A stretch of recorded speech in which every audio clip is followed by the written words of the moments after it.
Good evening student. আজকে আমি তোমাদের একটা কারেন্ট টপিক নিয়ে আলোচনা করব, যে টপিকটা খুব ইম্পর্ট্যান্ট।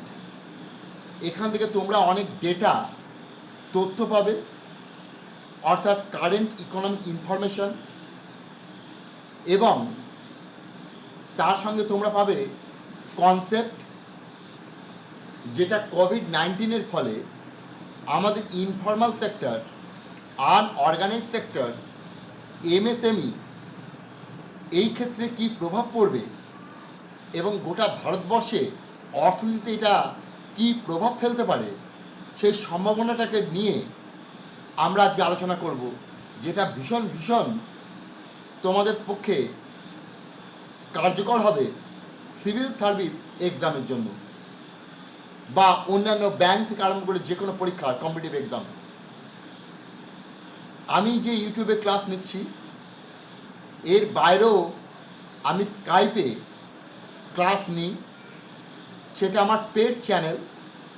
যারা WBCS দিতে ইচ্ছুক তারা সেখানে ক্লাস করে। সেটা আমার কোচিং ক্লাস।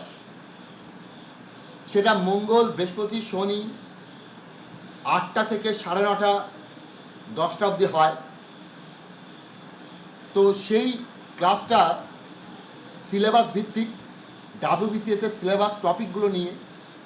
তো তোমরা যারা ইউটিউব দেখছো, বিচ্ছিন্নভাবে কিছু কিছু ঘটনাগুলোকে আমাকে তুলে ধরতে হচ্ছে এই Times রেসপেক্টে।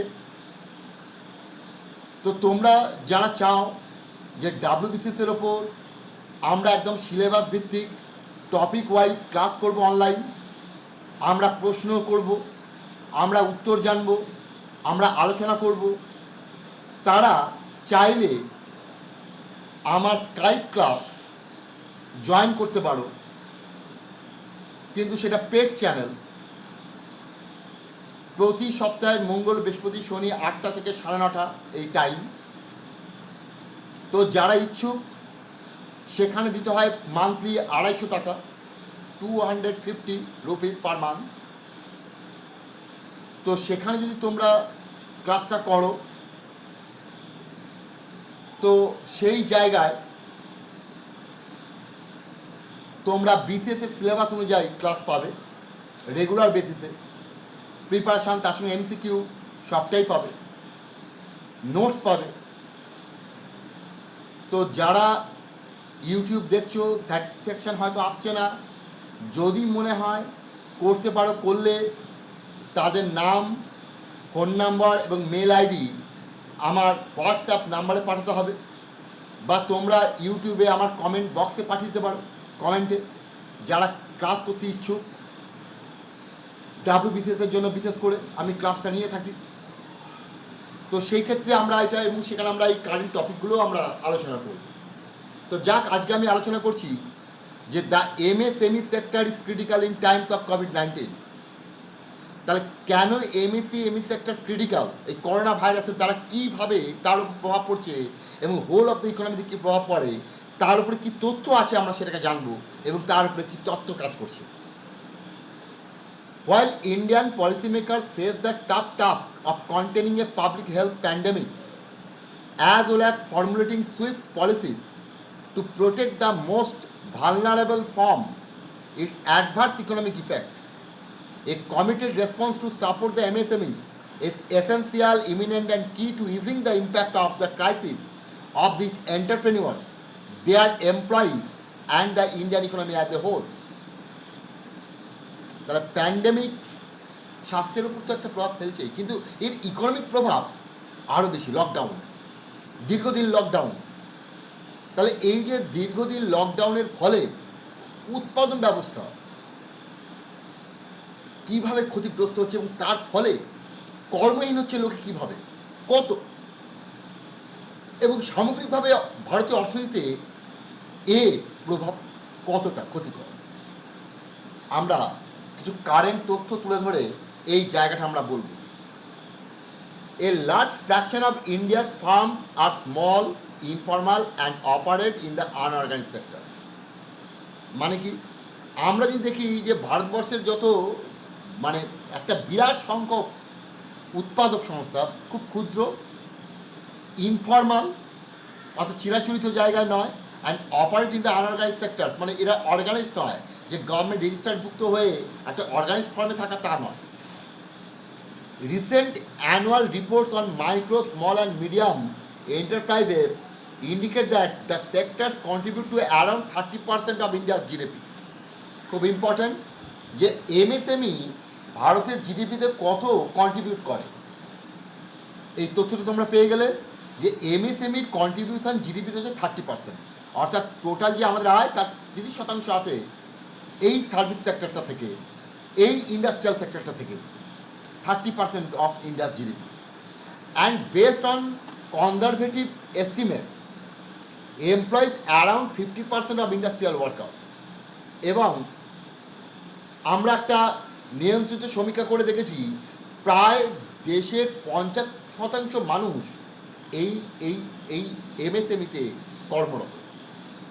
Over 97% MSMEs can be classified as micro firm. তাহলে প্রায় এই যত এমএসএমই তার মধ্যে 97% হচ্ছে মাইক্রো, যাদের বিনিয়োগের পরিমাণ 25 লাখ টাকার কম। And 94% are unregistered with the government, মানে আনঅর্গানাইজড। এরা গভর্নমেন্টের দ্বারা রেজিস্টার্ড নয়, অর্গানাইজড নয়। যেমন কনস্ট্রাকশন লেবার, কনস্ট্রাকশন শ্রমিক যারা রাস্তা মেরামতির কাজ করে, ব্রিজে কাজ করছে, তাহলে রেল লাইনগুলোকে সারাই করছে, তারা সব কন্ট্রাকচুয়াল, ইনফর্মাল। যখন কাজ থাকে তাদের কন্ট্রাক্টর ডাকানো হয়, তারা কন্ট্রাক্টরের আন্ডারে কাজ করে, তারা কোনো অর্গানাইজ নয়, তাদের কোনো রেজিস্টার্ড নেই। এই জায়গা থেকে তারা যেদিন কাজ করে সেদিন টাকা পায়, অর্থাৎ ক্যাশ ইকোনমির ওপর ডিপেন্ডেন্ট। এই জায়গাটা আছে। The MSMEs are uniformly spread across rural and urban areas, are equally represented in the manufacturing, trade and services sectors. তাহলে এই জায়গাটা আমরা দেখছি সবজিওয়ালা, মাছওয়ালা, দোকানদার, বিভিন্ন স্টেশনারি, চায়ের দোকান, ফাস্ট ফুডের দোকানগুলো বন্ধ। তোমরা বেরোলে যেখানে এগরোল, চাউমিন সব খেতে, ফুচকাওয়ালা নেই, সে ফুচকা বিক্রি করে চালাতো। মুচি রাস্তায় বসে জুতো সেলাই করতে নেই।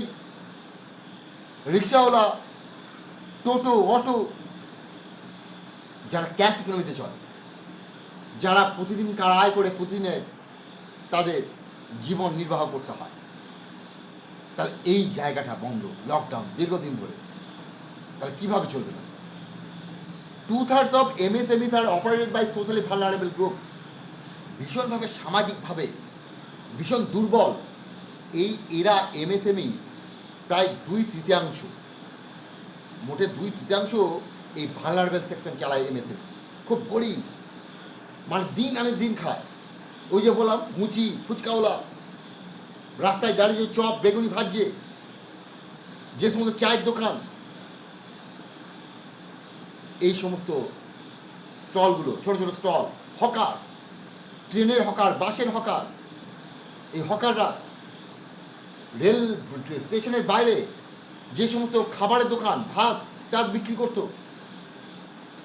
এরা এরা বন্ধ, সব বন্ধ দীর্ঘদিন ধরে। তাহলে সেই জায়গায়, তাহলে এখানে যারা বাসন মাজত, এইখানে যেখানে কাপ ডিশ ধুয়ে দিত, যারা বাটনা পেটে দিত, যারা প্লেটে প্লেটে সার্ভ করতো, টেবিল মুছে দিত, এরা শেষ এই জায়গায়। এবং 20% বাই ওমেন, এবং তার মানে 2/3 হচ্ছে ভালনারেবল সেকশন, মানে schedule caste, schedule tribe, other backward classes, এবং 20% by women. The current coronavirus pandemic COVID lockdown will substantially disrupt the operations of these MSMEs due to their dependence on the cash economy that is severely hit by the lockdown. তাহলে current এই যে pandemic, corona virus, lockdown, এই এমএসএমইগুলোকে ভীষণভাবে প্রভাবিত করেছে। এরা ওই যে আগেই বললাম, এরা ক্যাশ ইকোনমির উপর ডিপেন্ডেন্ট, নগদ, দিন আনে দিন খাওয়া, আজকের টাকা আজকে উপার্জন করতে হবে, আবার পরের দিন বেরোতে হবে। এদের ছুটি ছাটা নেই। আমাদের রবিবার আছে, আমাদের উইকলি হলিডেজ আছে, তাদের নেই। হকারকে বেরোতেই হবে, নালে সে পাঁপড় বিক্রি করছে, ঝালমুড়ি বিক্রি করছে, সে লজেন্স বিক্রি করছে, কেন তার ইনকাম নেই? এই জায়গাটা। And restrictions in the availability of raw materials and transport infrastructure, তাহলে এইগুলো তাদেরকে আলোই করছে, কারণ তারা র মেটেরিয়ালস পাচ্ছে না, নেই ট্রান্সপোর্ট ইনফ্রাস্ট্রাকচার, নেই যে গিয়ে নিয়ে আসবে। তাহলে এই জায়গাটা, this will have substantial ramification throughout the economy and therefore robust policy response is essential. তাহলে এদের জন্য সুচিন্তিত সুসংগঠিত একটা নীতি প্রণয়ন করা দরকার, যাতে এদের উপর যে এই করোনা ভাইরাসের ফলে লকডাউন এবং লকডাউনের ফলে তাদের জীবন জীবিকার ওপর যে প্রতিকূল প্রভাব, এটাকে ঠিকমতো কাটিয়ে ওঠার জন্য সরকারের তরফ থেকে একটা সুসংগঠিত সুচিন্তিত একটা দীর্ঘমেয়াদী পরিকল্পনা দরকার। How can Indian policy respond to this crisis? Indian policy কীভাবে রেসপন্স করছে দেখি ইন্ডিয়ান পলিসিটা। A useful place to start would be to examine the policy response of other countries in protecting their industries during the pandemic. তাহলে অন্যান্য দেশ কী কী ব্যবস্থা নিয়েছে প্যান্ডেমিকে তাদের ইন্ডাস্ট্রিগুলোকে, সেই জায়গা থেকে পলিসি রেসপন্স শুরু হচ্ছে। From the IMF policy tracker, যারা পলিসিকে কীভাবে ফলো করতে হবে ট্র্যাক করতে বলে কোভিড-19 192টা দেশে, this policy response can be broadly categorized. এই পলিসি রেসপন্সটা কী কী বিভিন্ন দেশে কী দেখতে পাচ্ছি? Loan guarantees and immediate liquidity provision, অর্থাৎ ঋণের একটা নিশ্চয়তা এবং দ্রুত তাদের হাতে নগদ অর্থ সরবরাহের ব্যবস্থা। Loan extension and penalty weavers on repayment ডিলেস, যদি তারা পরিশোধ না করতে পারে তাহলে কোনো ফাইন অতিরিক্ত সুদ চাপিয়ে দেওয়া, এটা করা যাবে না, এবং লোনের মেয়াদ পরিশোধের মেয়াদ বাড়িয়ে দেওয়া। এবং 3, interest rate reduction on future loan, এবং ভবিষ্যতে তারা যদি লোন নেয় সেখানে তাদের কম ইন্টারেস্ট রেট, কম সুদের হারে লোন দেওয়ার ব্যবস্থা। In line with the global response, এই যে পলিসি রেসপন্স গ্লোবালি, যেটা IMF ট্র্যাকার IMF বলছে বিভিন্ন দেশকে তাদের শিল্প জায়গাগুলোকে বাঁচানোর জন্য, the government India slash interest rate কমিয়েছে। Increase limits on non performing assets, এটা বাড়িয়েছে to prevent triggering insolvency, and offered payments for government shares employees provident fund to avoid layoff। তাহলে কী দেখতে পাচ্ছি? CRR কমেছে, রেপো রেট কমেছে, reverse repo rate কমেছে, তাহলে পলিসি ইমপ্লিমেন্টেশন হচ্ছে, রেসপন্স করছে। নন পারফর্মিং অ্যাসেট, আগে হয়তো 1000 টাকা পরিশোধ হয়নি ব্যাংকে, তখন আমরা ব্যাংকটাকে যদি বলতাম সে ইনসলভেন্ট, তার কোটে NPA, এখন এই অবস্থায় বলছি যদি 5000 টাকা কোনো ব্যাংক না পায় ফেরত, তাহলেও তাকে আমরা NPA আওতায় আনছি না, তাকে ইনসলভেন্ট বলছি না, ছাড় দিচ্ছি। এখন এই অবস্থা হতেই পারে, কারণ কাজ হারিয়েছে, কোথা থেকে তারা শোধ করবে ঋণ, কাজে সেখানে নন পারফর্মিং অ্যাসেট বাড়তেই পারে। আর কি? Offer payment from government share employ provident fund, এবং government shares employ provident fund যাতে লে অফ আটকায়, বিভিন্ন সংস্থা যারা কাজ করে প্রাইভেটে বিভিন্ন জায়গায়, তারা PF এর আওতায় আসে, EPF, তাহলে সেখানে সংস্থা একটা দেয়, সরকার একটা পার্ট দেয়, তাহলে সরকার ওই পার্টটা দিচ্ছে যাতে লে অফটা না হয়। Several leading bank have announced special purpose loan at reduce rate for up to 10-20% of the firms working capital limit. তাহলে কোনো ফার্মের যা ওয়ার্কিং ক্যাপিটাল, সেই ওয়ার্কিং ক্যাপিটালটা কি না, তার কারেন্ট অ্যাসেট এবং কারেন্ট লায়াবিলিটিসের মধ্যে যে ডিফারেন্স, সেটাকে বলা হয় তার ওয়ার্কিং ক্যাপিটাল। এই ওয়ার্কিং ক্যাপিটাল যত তার 10-20% ঋণ দেবে কম সুদের হারে ব্যাংকগুলো এইটা ঘোষণা করেছে। এবার দেখা যাক, while this policy measures are encouraging, অবশ্যই ভালো যদি এই পলিসিগুলো, they are bias towards larger and more formal organized firm. এখানে হয়ে গেল সমস্যা। তাহলে কী হলো? They are biased towards the larger and more formal organized firm. তাহলে আমরা কী বললাম? 97% মাইক্রো ফার্ম, কী বললাম? 94% আর আনঅর্গানাইজড, আনরেজিস্টার্ড। তাহলে এই যে জায়গাটা, তাহলে সরকারের যে EPF দেওয়া, প্রভিডেন্ট ফান্ডের যে এক্সট্রা টাকা ঢোকানো, তাহলে যাদের নেই, এই হকারদের নেই, মুচিদের নেই, যারা কন্ট্রাকচুয়াল লেবার হিসেবে কাজ করছে তাদের নেই, তাহলে কী হবে? EPF সুবিধাটা কী করে পাবে? তাহলে ব্যাংকের যে নর্মালি ব্যাংকে তারা সুদের ব্যাংকের কোনো ঋণই নেই, তারা ব্যাংকের কাছে কোনো টাকাই নেই, তাহলে তারা কী করে পাবে? যে মোবাইল শপ খুলেছে নিজের টাকায়, তার কী সুবিধা? তার তো ইপিএফ নেই, তার তো ব্যাংকের ঋণ নেই যে কম সুদে টাকা পাবে, সেটা তো নেই। তাহলে এই জায়গা, তাহলে এটা পেলো কারা?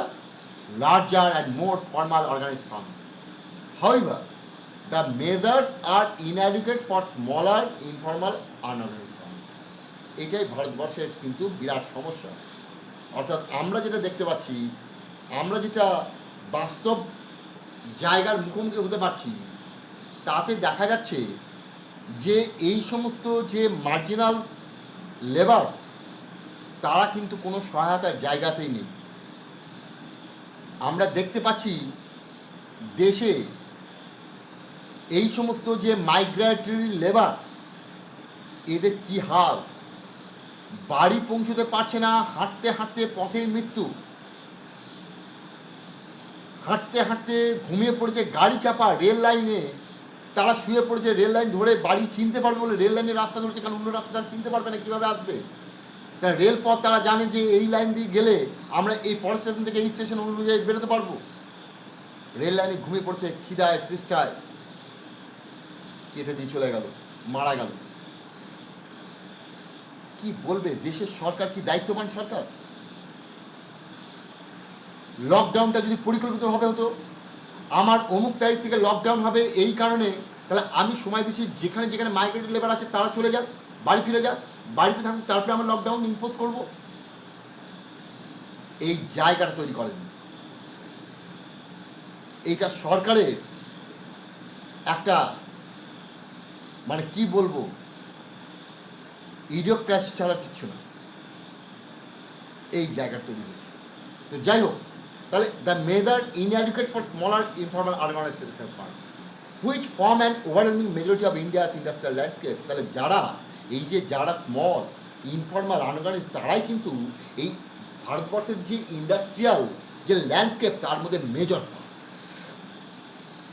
According to the economic census data, over 95% of firms, economic census data অনুযায়ী দেখা যাচ্ছে 95% অফ ফার্মস মানে কত? Over 55 million. মানে ধরা যাক ওভার 55 মিলিয়ন, মানে তুমি ধরে রাখতে পারো যে 60 million firms employed fewer than 5 workers. অর্থাৎ ন্যূনতম 5 জন যদি ওয়ার্কার কাজ করে, তাহলে কত ওয়ার্কার প্রভাবিত হচ্ছে? And 94% were not registered with the government. 95% কোনো রেজিস্ট্রেশন নেই, তাহলে আনঅর্গানাইজ তারা। Thus, it is unlikely that these small firms contribute to EPF and may not benefit from government's contribution to EPF. তাহলে পরিষ্কার আনরেজিস্টার্ড, তাহলে এদের ইপিএফ থাকবে না, সেখানে গভর্নমেন্ট কন্ট্রিবিউশন এরা লাভ করতে পারবে না এই সমস্ত ওয়ার্কাররা। Additionally, more than 81% MSs are self-financed with only around 7% borrowing from formal institution and government sources. Economic census data বলছে 81% এমএসএমই সেলফ ফাইন্যান্স, অর্থাৎ আমি আমার টাকাতেই মোবাইল শপ খুলেছি, চপের দোকান দিয়েছি, রেস্টুরেন্ট দিয়েছি আমার টাকায়। একমাত্র 7%, অর্থাৎ মাত্র 7% বড়োইং, মানে তার মধ্যে অনলি 7% এই এমএসএমই বড়োইং করেছে ফর্মাল অথবা গভর্নমেন্ট ইনস্টিটিউশন থেকে। Credit market intervention, cheaper loans, increased limits on NPS, therefore may not benefit these sectors directly. তাহলে এদেরকে সরাসরি এইগুলো উপকৃত করতে পারবে না, কারণ এরা নিজেদের সেলফ ফাইন্যান্সড। তাহলে এদের সঙ্গে লেনাদেনা কোনো নেই গভর্নমেন্টের ব্যাংকের। Since most MSMEs primarily operate on cash, they require immediate liquidity to cope with adverse events. Moreover, many micro enterprises are small household run business. ক্ষুদ্র ক্ষুদ্র বাড়িতে ছোটো ছোটো হাউসহোল্ডের দ্বারা এই সমস্তগুলো রান করানো হয়। Given that other sectors of the economy and in particular seasonal migration and agriculture are severely hit by the lockdown, allowing these micro enterprises to operate smoothly could substantially help household cope with this economic shock. তাহলে এই যে migratory labour, seasonal migration, এগ্রিকালচারে আমরা seasonal unemployment দেখি। এরা কি করে, যখন এরা আনএমপ্লয়েড তখন এরা চলে যায় এই এমএসএমইগুলোতে কাজ করতে। তাহলে লকডাউনের ফলে সেখানে কাজ নেই, অফ সিজনের জন্য কৃষি কাজ নেই, কোথাও থেকে আয় নেই, কোথাও থেকে খাদ্য নেই। তাহলে এই জায়গাটা are severely hit by the lockdown along with micro enterprise to operate smoothly could substantially help scope. যদি এই মাইক্রোগুলো কাজ করতে পারতো, তাহলে এই যে এখন কৃষি কাজ নেই, তাহলে এই শ্রমিকদেরও সে হেল্প করতে পারতো, শকটাকে অ্যাবজর্ব করতে পারতো। Hence more direct measures of liquidity may be need of the hour. ভীষণ পরিমাণে যে নগদ টাকা আমরা দেখতে পাচ্ছি, অভিজিৎ বিনায়ক বন্দ্যোপাধ্যায়, অমর্ত্য সেন থেকে আরম্ভ করে সমস্ত অর্থনীতিবিদ বলছে খুব বেশি করে এদের হাতে টাকা দাও, নগদ টাকা ঢোকাও এদের হাতে, এছাড়া বাঁচানোর কোনো উপায় নেই। Similar to the initiative of the confederation of Indian industries that set up a fund targeted directly at easing the liquidity constant MSME. যাতে লিকুইডিটি কনস্ট্যান্টটা কাটিয়ে ওঠা যায়, তার জন্য সিআইআই একটা ইনিশিয়েটিভ নিক। এদেরকে কিভাবে কাঁচামাল সুলভে পৌঁছে দেওয়া যায়, কিভাবে এদের জিনিস বাজারে বিক্রি করা যায়, কিভাবে এদের আর্থিকভাবে সাহায্য করা যায়, এই ব্যাপারটা কিন্তু এই কনফেডারেশন অফ ইন্ডিয়ান ইন্ডাস্ট্রিজ দেখা দরকার, কারণ এরা ইন্ডাস্ট্রির একটা পা। লাস্টলি, এমএসএমইজ আর স্পেশালি কনসেন্ট্রেটেড। স্পেশালি মানে স্থানগত, কোনো জায়গায় স্পেশালি একটা স্থানগতভাবে কনসেন্ট্রেটেড। যেমন with Uttar Pradesh and West Bengal accounting for around 30% of MSME. Uttar Pradesh এবং ওয়েস্ট বেঙ্গল মিলে এই দুটো রাজ্যে আছে প্রায় 30% MSME, and 10 states accounting for around 75% of MSME. তাহলে প্রায় অ্যারাউন্ড 75% এমএসএমই এখানে রয়েছে প্রায় 10টা স্টেটে। A joint effort from both the state and central government therefore is critical. তাহলে যৌথ প্রচেষ্টা দরকার রাজ্য এবং কেন্দ্রে। Supply side intervention, in particular, strengthening supply chains for MSME can also help them weather the storm. এই যে ঝঞ্ঝা বিক্ষুব্ধ এই যে জায়গা, এই যে বিরাট সমস্যা, এটাকে কাটিয়ে ওঠার জন্য সাপ্লাই সাইড ইন্টারভেনশন, অর্থাৎ তারা যে দ্রব্যটা তৈরি করবে সেটাকে বিক্রির ব্যবস্থা করা, তাদের হাতে সুলভে কাঁচামাল পৌঁছে দেওয়া, তাদের হাতে নগদ টাকার ব্যবস্থা করে দেওয়া, এইগুলো। Ensuring that the MSME sector has access to raw materials and robust downstream supply chain would not only help mitigate production shortage in the health and essential goods sector, but given its size, also potentially slow down the adverse impact on Indian economy as a whole. তাহলে এইটা যে শুধু MSME যে accessibility বাড়াবে raw materials এবং supply চেনে, শুধু তাই নয়, এইটা কি করবে, এটা এই যে স্লো ডাউন, এই যে ইন্ডিয়ান ইকোনমি স্লো ডাউনের যে অ্যাডভার্স ইম্প্যাক্ট, তাকেও কমিয়ে আনতে সাহায্য করবে যদি একটা সাপ্লাই ইন্টারভেনশন হয়, যদি রোবাস্ট পলিসি রেসপন্স করা হয়। The government of India has already appeal to MSMEs producing medical and other essential products to register and sell the government marketplace, e marketplace. This should be expanded to other sectors as well as coordination across different states to meet local supply and demand. ই-মার্কেটের মধ্যে আসতে বলছে government সবাইকে, যারা unregistered তাদেরকেও, যাতে এই জায়গা থেকে তাদের যে সার্ভিস বিক্রি, তাদের যে প্রোডাক্ট বিক্রি একটা চেনের মাধ্যমে, সাপ্লাই চেনের মধ্যে দিয়ে, যাতে তারা এই যে বিক্রি যে অবস্থা, নগদ অর্থের যে অসুবিধা, আয় করার যে অসুবিধা, সেটা যাতে তারা কাটিয়ে ওঠে। While Indian policymakers face the tough task of containing a public health pandemic as well as formulating swift policies to protect the most vulnerable from its adverse economic effect, a committed response to support the MSMEs is essential, imminent, and key to easing the impact of the crisis for these entrepreneurs, their employees, and the Indian economy as a whole. তাহলে এইটাকে কাটিয়ে উঠতে গেলে সরকারের একটা সুচিন্তিত দীর্ঘমেয়াদী পরিকল্পনা দরকার, এবং এইটার যদি আমরা বিকল্প ব্যবস্থা নিতে পারি, তাদের যদি সাপ্লাই চেনটাকে ঠিকমতো সাপোর্ট দিতে পারি, তাদের হাতে যদি নগদ অর্থ পৌঁছে দিতে পারি, তাহলে ইন্ডিয়ান ইকোনমি তার স্লোডাউনের হাত থেকে বাঁচতে পারবে। তাহলে আজকে আমি তোমাদের একটা খুব ইম্পর্ট্যান্ট টপিক নিয়ে আলোচনা করলাম। তোমাদের যদি ভালো লাগে তোমরা সাবস্ক্রাইব করবে, শেয়ার করবে। এবং আমি আবার বলে দিচ্ছি, আমি WBCS-এর আমার একটা প্রাইভেট কোচিং অনলাইন ক্লাস হয়, প্রাইভেট অনলাইন কোচিং ক্লাস, যেখানে আমি WBCS সিলেবাস অনুযায়ী পড়াই। সেটা পেড চ্যানেল, মান্থলি 250 টাকা ফি, পার হেড পার মান্থ। তো সেই জায়গায় তোমাদের মধ্যে যদি কেউ ইচ্ছুক থাকো তাহলে অবশ্যই তারা কমেন্ট বক্সে, ইনবক্সে তারা পাঠাবে তাদের মেল আইডি, তাদের নাম এবং phone number. Okay, thank you.